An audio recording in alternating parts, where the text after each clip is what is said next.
Multi speciality হাসপাতাল।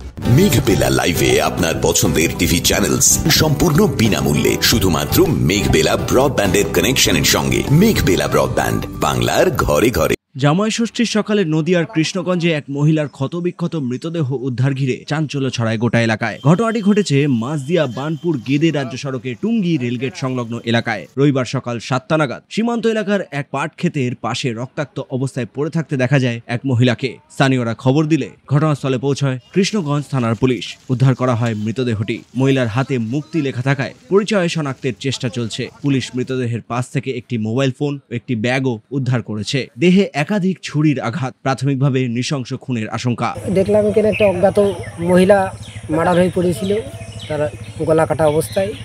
তারপরে police এলো।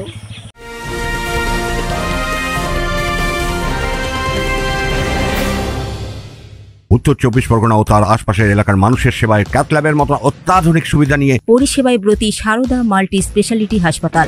একই ছাদের তলায় মানুষ সাধারণ চিকিৎসা থেকে শুরু করে 24 ঘন্টা cath lab, MRI, CT scan, এনআইসিইউর মতো সুবিধা এবার থেকে পেয়ে যাবেন সারদা মাল্টি স্পেশালিটি হাসপাতালে। প্রয়োজনে যোগাযোগ করুন 033-2592-0730, 2593-0730, 2593-3562 ও 9331275635 নম্বরে। আমাদের ঠিকানা royal park, Kalyani expressway, Barrackpore, Kolkata 7,01,21। Sarada multi speciality হাসপাতাল, পরিষেবাই হোক আমাদের মূল লক্ষ্য।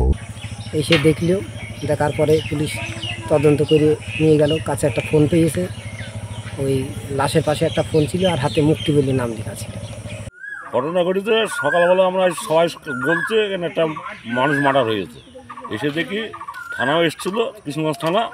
আসার পরে দেখি পাশে মোবাইল, ব্যাগ রক্তমাখায় পড়ে আছে। ব্যাগটা পাশে মুখে চেনা আছে, মুখে দুই পাশে থেতলো করা। এদিকে পুলিশের তরফ থেকে জানানো হয়েছে সঠিক তদন্তের মাধ্যমেই পুরো ঘটনা উদ্ঘাটনের চেষ্টা চলছে। এই ঘটনায় রীতিমতো আতঙ্ক ছড়িয়ে পড়ে সীমান্তবাসীদের মধ্যে। সুদীপ ঘোষের রিপোর্ট, নিউজ বেঙ্গল টুডে।